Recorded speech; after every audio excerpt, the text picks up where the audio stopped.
दोस्तों और साथियों, मैं फिलिप पेस्टी फिर आज आपके सामने एक नया मुद्दा लेकर आया हूं। और जैसे कि आप जानते हैं, पूरे देश के अंदर आज भारत बंद का आह्वान किया है और कुछ हद तक जो है वो मैं कहूँगा कि सफल भी रहे हैं। मगर मुझे इस बात का अफसोस है कि SC ST को आज जो है जिस तरीके से विभाजित किया गया है, अभी हमारा SC और ST भाई समझ नहीं पा रहा है कि असल में ये चाल किसकी है और हम लोगों को क्यों विभाजित किया जा रहा है। क्योंकि जैसे देश का विभाजन हुआ और आज भी उसका हम दंश झेल रहे हैं, उसके बावजूद देश आज़ाद होने के बाद अब तक जितनी भी नीतियाँ, जितनी भी योजनाएं बनी हैं, वो लगभग SC ST और माइनॉरिटी के ख़िलाफ़ ही बनी हैं। क्योंकि इस देश का जो स्वर्ण वर्ग है वो नहीं चाहता है कि इस देश का SC ST माइनॉरिटी आगे आए। तो दोस्तों, इस सारे फसाद की जड़ इस देश के अंदर जितनी भी आप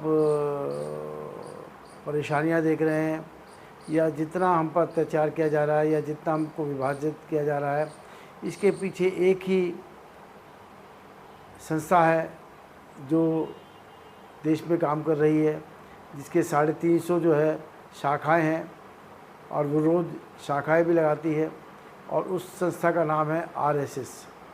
आज इस देश के अंदर जितनी भी परेशानियां हैं, खासकर SC ST माइनॉरिटी के लिए और मैं कहूँगा OBC के लिए भी, ये सारी मुसीबतों की जड़ जो है वो RSS है।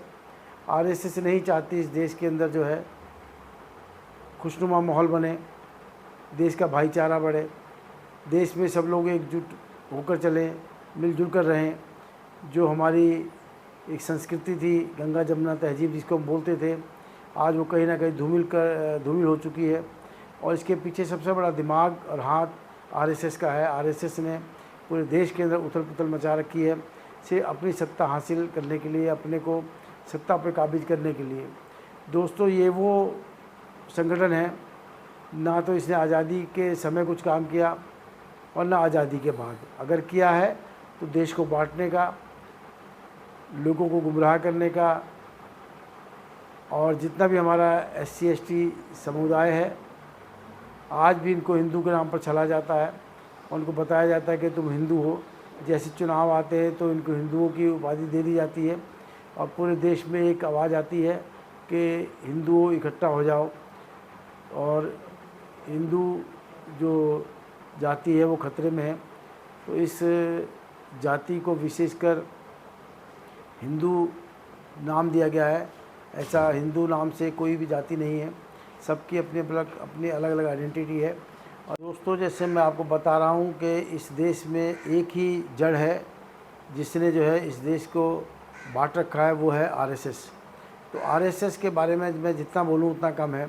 RSS नहीं चाहती कि इस देश में सारे वर्ग जो है इकट्ठा हों, क्योंकि वर्गों का भी चयन इन्होंने ही किया है, वर्ग भी इन्होंने ही बनाए हैं। और ये जो एक ब्राह्मणिकल सिस्टम बना हुआ है पूरे देश के अंदर, आज इस ब्राह्मणिकल सिस्टम को तोड़ने की ज़रूरत है। और ये जब ही टूटेगा जब SC ST माइनॉरिटी OBC सब एक जगह इकट्ठा हो, एक साथ आएँ।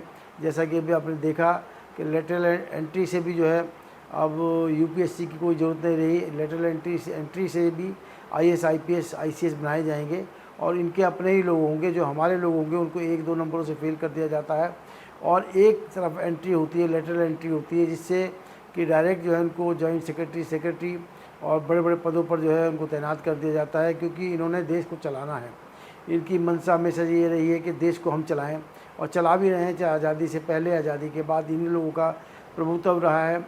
और इनसे छुटकारा पाने का सिर्फ एक ही उपाय है कि हम लोग इनके चंगुल से बाहर आएँ, क्योंकि देश समझ चुका है, देश के जो युवा वर्ग है या जो देश का पढ़ा लिखा वर्ग है वो समझ चुका है कि आज इस देश के अंदर जो भयानक स्थिति उत्पन्न हुई है, आज हर डिपार्टमेंट में हर जगह इनके लोग बैठे हुए हैं।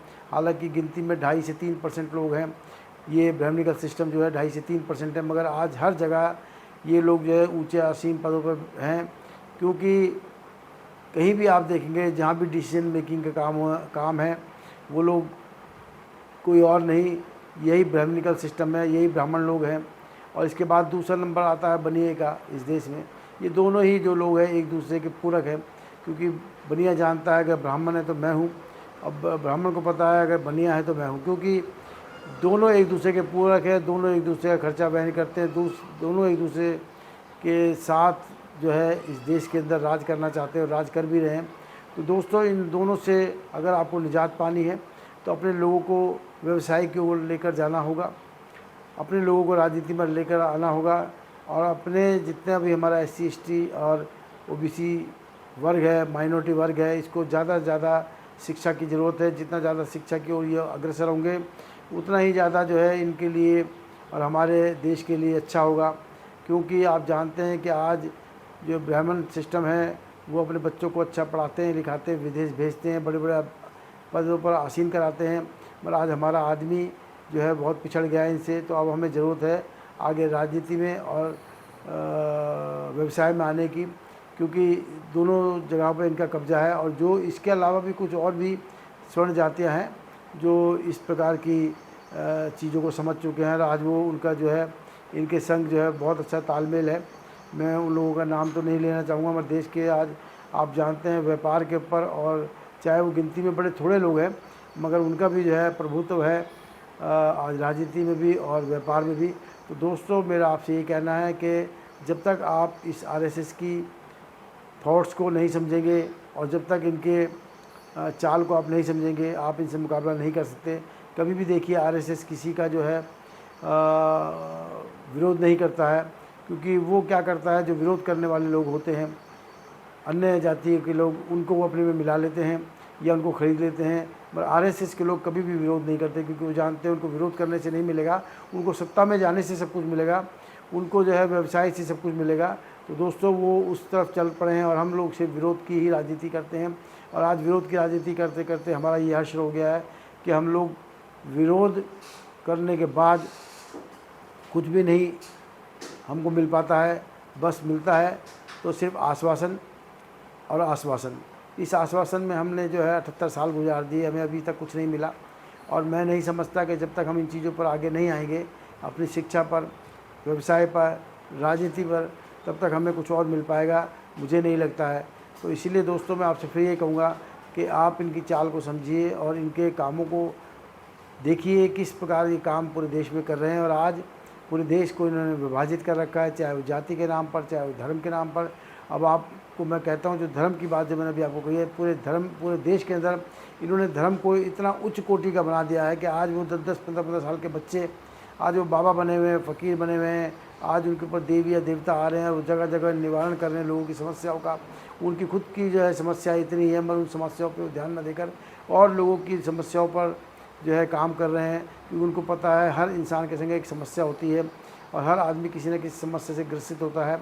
तो ये जो आज धर्म का इन्होंने डंका बजाया हुआ है, इस धर्म के डंके ने पूरे देश को जो है मलिया मेट कर दिया है। और आज लोग अपने कर्म पे विश्वास ना करके वो सिर्फ जो है धर्म की ओर जाकर जो है उसका निदान वहाँ सोचते हैं कि वो हो जाएगा। और आज उनको इस प्रकार के लोग ठग रहे हैं, उनको बेवकूफ़ बना रहे हैं, उनका पैसा हड़प रहे हैं, उनको देवी देवताओं के और ऊपरी चक्रों के साथ कहकर उनसे जो है उनको लूटा जा रहा है। तो दोस्तों, हमें इन सब चीज़ों से सतर्क रहना है, क्योंकि आपका कर्म ही प्रधान है, जो आप करते हैं वही आपको मिलता है। और इन सब बातों से थोड़ा दूर रहें, पाखंड, आडंबर, अंधविश्वास से थोड़ा दूर रहें, क्योंकि आज देश के अंदर अंधभक्तों की इतनी बड़ी फ़ौज हो रखी है कि उस फौज ने जो है, वो फ़ौज ज़्यादा नहीं, 30 से 32% की फ़ौज है अंधभक्तों की, मगर आज उन्होंने देश के लगभग मान के चलिए 70% लोगों को बेवकूफ़ बनाया हुआ है। और जगह जगह उन्होंने अपनी दुकानें खोली है लोगों को पागल बनाने की, लोगों को आडंबर में घसीटने की, पाखंड में उनको लेकर आने की। तो दोस्तों, मैं आपसे बहुत सारी बातें आगे भी करता रहूँगा, और सिर्फ मैं आपको आज इतना कहूँगा कि इस देश के अंदर अगर हमें आगे बढ़ना है तो शिक्षा, राजनीति और व्यवसाय को अपनाना होगा। क्योंकि अगर हम इन चीज़ों से अगर दूर रहे तो मुझे नहीं लगता कि आने वाली जो हमारी पीढ़ियाँ हैं वो सर्वाइव हो पाएंगी या फिर आगे सर उठाकर चल सकेगी। क्योंकि देश के अंदर नौकरियां तो ख़त्म हो चुकी हैं, सारा प्राइवेटाइजेशन हो गया है, सरकारी नौकरी भी ख़त्म हो गई है। और देश का आज ये हालत है कि आज हमारा जो युवा वर्ग है वो नशे की ओर भटक गया है।